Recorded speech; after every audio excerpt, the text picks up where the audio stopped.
Desa merupakan wilayah yang identik dengan keterbelakangan, kemiskinan, dan pendidikan yang rendah. Kesenjangan antar kota dan desa menjadi masalah yang tak kunjung terselesaikan. Otonomi daerah yang selayaknya sebagai motor pemerataan pembangunan pun belum juga menunjukkan kinerja yang menggembirakan.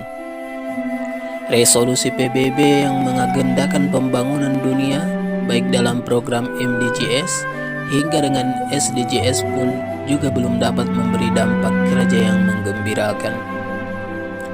Hal inilah salah satu sebab yang mendorong dilahirkannya Undang-Undang Nomor 6 Tahun 2014 tentang Desa, menyempurnakan undang-undang sebelumnya, yaitu Undang-Undang Nomor 32 Tahun 2004 tentang Pemerintahan Daerah. Dengan Undang-Undang Desa ini menjadikan kedudukan desa lebih diakui. Banyak sekali hal baru yang disebutkan dalam Undang-Undang Desa. Secara garis besar, Undang-Undang Desa menegaskan tentang kemandirian desa dan independensi desa dalam mengelola sumber daya dan sumber dana desa.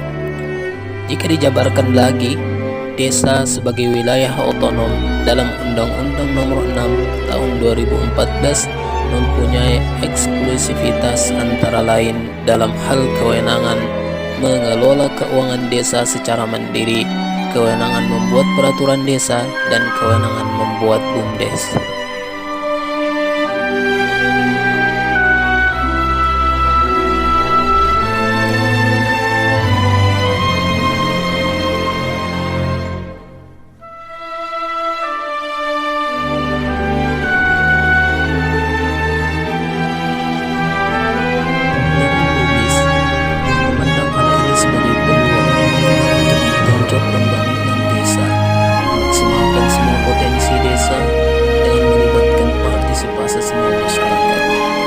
Desa merupakan pemerintahan yang dapat langsung berinteraksi dengan masyarakat.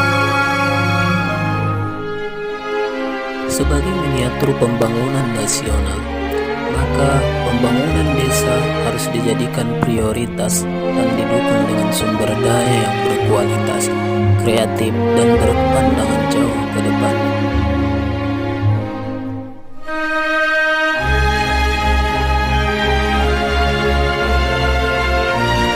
Untuk itulah, Darul Lubis memutuskan untuk terlibat langsung dalam pembangunan desa sebagai kepala desa.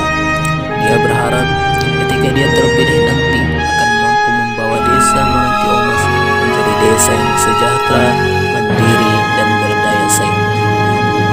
Darul Lubis memandang hal ini sebagai peluang untuk menggenjot pembangunan desa, memaksimalkan semua potensi desa dengan melibatkan partisipasi semua masyarakat, sebab desa merupakan pemerintahan yang dapat langsung berinteraksi dengan masyarakat.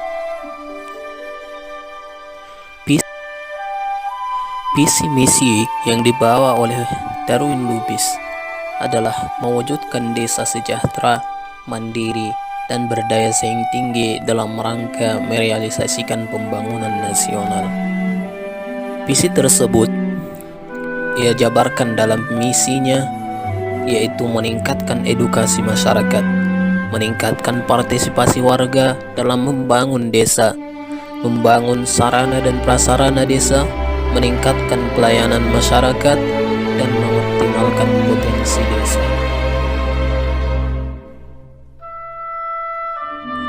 Adapun program kerja yang dia tawarkan, yaitu mengadakan penyuluhan kepada setiap masyarakat, baik petani maupun peternak, membangun pasar yang akan menjadi pusat ekonomi desa, membangun koperasi yang akan menyediakan modal atau dana bagi masyarakat yang membutuhkan pinjaman, membangun gedung pertemuan, memaksimalkan dana desa, membangun pusat edukasi pertanian, membangun pusat informasi dan komunikasi, membangun memaksimalkan puskesmas dan edukasi kesehatan masyarakat, membangun pendidikan anak usia dini di setiap RT, membangun pusat olahraga, membangun pusat